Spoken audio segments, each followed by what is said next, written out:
आयुर्वेद को नहीं जाने, नहीं पहचाने तो मुझे नहीं मालूम कि आयुर्वेद का क्या होगा, लेकिन मानव जाति का पतन तो मैं निश्चित रूप से देख रहा हूं। और जो लोग मेरी इस बात से इत्तेफाक नहीं रखते वो अपनी क्वालिटी ऑफ हेल्थ और क्वांटम ऑफ लाइफ को कंसीडर करें। साधनों के अभाव में हमारे बड़ों में से अधिकतर लोग 100 वर्ष की आयु तक पहुंचते थे। ये वो आयु है जिसकी आज हम साधन संपन्न होने के बावजूद भी कल्पना तक नहीं करते।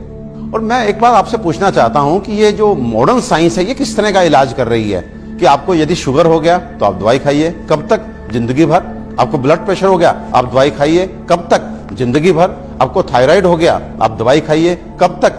जिंदगी भर। आपकी किडनी खराब हो गई, बदल दीजिए। आपका लिवर खराब हो गया, बदल दीजिए। आपको गांठ हो गई, गांठ डालिए। ये किस तरह की चिकित्सा है? और ये चिकित्सा नहीं, ये केवल सिम्टम्स को दबाना है, क्योंकि ये बाहर से आपको नॉर्मल रीडिंग देते हैं, शुगर ठीक है, ब्लड प्रेशर ठीक है, लेकिन अंदर बीमारी अपना काम कर रही है। 15 साल बाद आपकी किडनी खराब, किससे? शुगर से, ब्लड प्रेशर से। आज का नर्वस सिस्टम खराब, आपकी आंखें खराब, आपको ये कॉम्प्लिकेशन, आपको ये कॉम्प्लिकेशन। तो ये इलाज है या एलोपैथ का काला पर्दा? अपने 20 साल के क्लिनिकल एक्सपीरियंस से आपको बता देना चाहता हूं, ये जो आयुर्वेद विज्ञान है ये समुद्र से भी गहरा, हिमालय से भी ऊंचा ऐसा जीवन का विज्ञान है जो आपके शरीर में और मन में किसी भी अवांछित परिवर्तन के बारे में आपको न केवल जानकारी देता है बल्कि उसे जड़ से मिटाने के लिए पुख्ता इलाज भी देता है। और मुझे एक बात समझ में नहीं आती, आप ऐसे विज्ञान को क्यों नहीं जानना चाहते जो आपको कभी शुगर, ब्लड प्रेशर, थायराइड और अनेक तरह की प्रॉब्लम्स आने ही ना दे।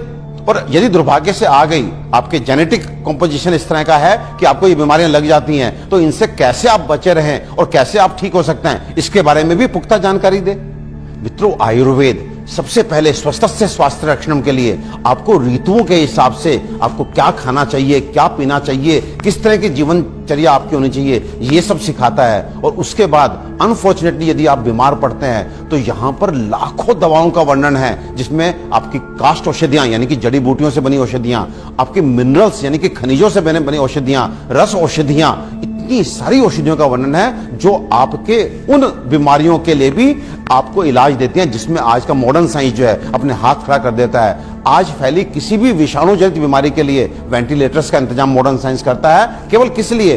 इसलिए कि वो तब तक आपको जीवित रख सके जब तक वायरस अपने आप आपको छोड़ के नहीं चला जाता। तो ये किस तरह का इलाज है? जबकि आयुर्वेदिक औषधियां ऐसी हैं जो सीधे जाके वायरस को मार के आपको बीमारी से बाहर लेके आती हैं, आपको मौत से मुंह के बाहर लेकर के आती हैं। तो दोस्तों, विश्वास कीजिए, अपने आयुर्वेद को मान दीजिए, सम्मान दीजिए, जानिए, पहचानिए, अपनाइए और अपने जीवन को, अपनी हेल्थ को अच्छा कीजिए।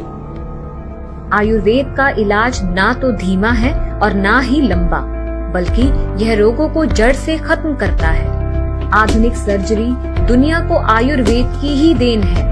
आचार्य सुश्रुत को सारा संसार निर्विवादित रूप से शल्य चिकित्सा का जनक मानता है। आयुर्वेद में उन बीमारियों की भी सफल चिकित्सा हो सकती है जिन्हें आधुनिक चिकित्सा विज्ञान लाइलाज मानकर आजीवन रोगी को दवाएं खिलाता रहता है। आयुर्वेद आपके और आपके